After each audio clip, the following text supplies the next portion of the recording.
भीष्म मात्र ध्यानस्थ बसले होते. मायबाप डोक्यामध्ये एकच विचार होता की उद्या सकाळ झाली की युद्धाला उभा राहायचं, संध्याकाळपर्यंत पांडवाचा निस्ताना भोग करून टाकायचा, ही प्रतिज्ञा आहे. शांत बसणारे पितामह भीष्म, द्रौपदी मातेनं पितामह भीष्माच्या चरणावरती नतमस्तक व्हावं. हातातील कंगणाचा आवाज, बागड्यांचा आवाज झाला. पितामह भीष्माच्या कानावरती पडला आणि पितामह भीष्माला वाटलं कुणीतरी एखादी सौभाग्यवती स्त्री माझ्या चरणावरती नतमस्तक होते. आणि पितामह भीष्मानं आशीर्वाद दिला, सौभाग्यवती असा आशीर्वाद द्यायचा.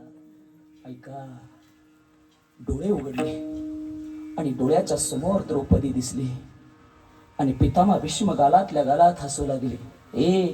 अरे जगाच्या मालकाची लीला, ज्या द्रौपदीचं कुंकू पुसायचं मीच ठरवलं, पण त्याच द्रौपदीला आशीर्वाद द्यायचं काम मी करतो. आणि द्रौपदी